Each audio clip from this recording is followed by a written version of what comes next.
अब्ला नोंथाङा मा रायजोनि माबायदि खामानि मावगोन? निश्चय नोंथाङा थार खोथाखौनो सोंदों। नोंगौ आंबो सासे बे 21 नं सालबारि बे आफनि टिकेट दाबिदार इउपिपिएलनि।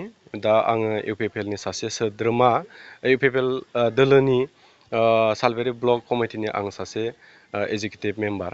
थ' बेयाव आंबो टिकेट दाबिदों देग्लायनि 2025नि जानो गोनां बिटिसि इलेक्सननि थाखाय आङो बे इउपिपिएल दोलोनियाव टिकेट दाबिदों जोंनि राजखान्थि दोलोआव। थ' जुदि आंनो गमामायैनो जोंनि प्रमद बर' दैदेननाय इउपिपिएल सरकारा प्रमद बर' बिटिआरनि चिफ बिथांनि दैदेननाय सरकारा जुदि आंनो गमामायैनो टिकेटखौ होयोब्लाथाय आं प्रमद बर'नि जि सिमां बेखौ आङो बे सिमांखौ दाफुंनायाव आंबो सासे बाहागो लागोन होननानै आं सानो। बिथांनि गासै नाजानायखौनो आंबो सुफुंनो थाखाय आं नाजागोन होननानै आं दाबि खालामो। जुदि आङो देरहायोब्ला जुदि टिकेट मोननानै देरहासार जायोब्ला आङो निस्सय खामानि मावगोन लाइमोन सेंग्राफोरनिनो बेबायदि फुटबल बेबायदि गेलेनाय जोंनि जिहेथु बर'नि मोदोमाव बर'नि रोदायाव थै दं जिहेथु गेलेनायनि थै दं जिहेथु जोंनि गासै भारतबर्षआनो जोंखौ बाख्नायनो थांदों। प्रमद बर'नि दैदेननायाव दिनै जोंनि लाइमोनफोरा गोबां मुंदांखा जादों।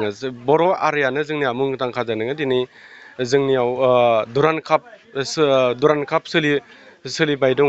बे दुरान्ड कापआव जोंनि बिटिआरनिफ्रायबो बड'लेण्ड एफसि बे जोंनि गभर्नमेन्टनिनो प्रमद बर' दैदेननाय सरकारनिनो मोनसे क्लाब।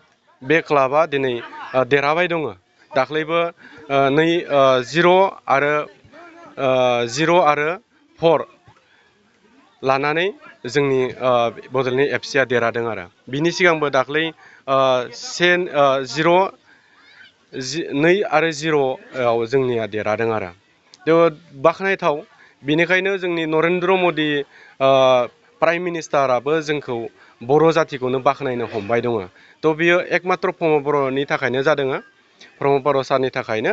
थ' आङो जोबोद बाख्नायो। आङो गोबां समनिफ्रायनो इउपिपिएल दोलोआव माने जगदान जादों। थ' इउपिपिएल दोलो हिसाबै प्रमद बर'नि जि जिखिनि प्रमद बर'नि दैदेननाय प्रमद बर'नि रोंगौथि बेखौ लानानै आङो दिनैसिमबो गुबुन दोलोआव जेबो आखाइ होआलासिनो आङो प्रमद बर'खौ नोजोर होनानै प्रमद बर'नि दैदेननायखौ नोजोर होनानैनो आङो दिनै इउपिपिएलआव जरित जाबोदों आरो। थ' जुदि आं देरहामारोब्लाथाय आङो जोंनि ओनसोलनि डेभेलपमेन्टनि खामानिखौ आं मावगोन। बिखेकके लाइमोनफोरनि भबिसतनि खोथाखौ आं साननानै सिगाङाव दोननानै आङो सरकारनि अंसिदार हिसाबै खामानि मावनो मोनगोन होननानै आं आसा खालामो आरो। नोंथाङा जुदि बिटिसि बियाबाव टिकेट मोनो अब्ला नोंथाङा बेसेबांसो भट मोननानै देरहासार जानो हागोन? आङो बुंनो सानो आं जुदि टिकेट मोनोब्लाथाय जोंनियाव बर' समाजावथ' जोंनि सालबारियाव 60% बर'फोरा होयोआनो। थ' 20%आ आंनि लोगो आंनि मावनायनि थाखाय एक्सट्रा भट मोनगोन होननानै आं सानो। आंहा किसु पकेट भट आंहा निजायैनो दङ। थांनाय बिटिसि इलेक्सनावबो थांनाय 2020नि बिटिसि इलेक्सनाव आं गोख्रों बाहागो लादोंमोन। आंनि आन्दाराव आंनि दैदेननायाव गोबां मानसियानो माने भट होदों आरो। थ' बेफोर भटआ आंनियाव फैगोन। आरो बुंनो थाङोब्ला दा आङो पलिटिसियाननि अनगायैबो आङो सामाजिक भाबै खामानि मावबोबाय दङ। बे सामाजिक भाबै खामानि मावनायावबो गोबां आंजों मानसिफोरा सिनायथि दङ। बेयाव आं बुंनो सानो आं दाबि खालामनो सानो बेयाव इउपिपिएल आरो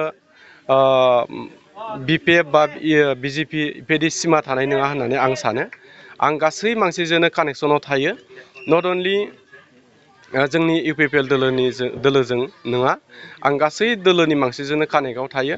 दा बेफोरो गोबां पलिटिसियानफोरा गुबुन राजखान्थि दोलोनि पलिटिसियानफोरा आंजों सिरियै रायलायखुमाबाय दङ। दा बिथांमोना खोथा होदों जुदि नोंथाङा जोंनो टिकेट मोनोब्लाथाय जों नोंथांजोंनो दङ। नोंथांनो जोङो देहाजों नाजानायजों लोगोसे जिमानखिनि जों हेफाजाब होनांगौ बेखिनिखौ होगोन थाखायै फैसायै बिदिबायदिबो दङ आरो। दा आंनि थाखाय बहुद गोरलै जागोन होननानै आं सानो। दा आङो बुंनो सानो गासै मिलायोब्लाथाय आङो 65% भट मोननानै देरहागोन आरो। जिथु माखासे नोंथांमोननि सालबारि समस्थियाव माखासे जेंना जेंसिखौ लानानै सौसिबावनांगौ आरो मावनांगौ दं होननानै नोंथाङा सानदोंब्ला नोंथांमोननि जिथु गुबुन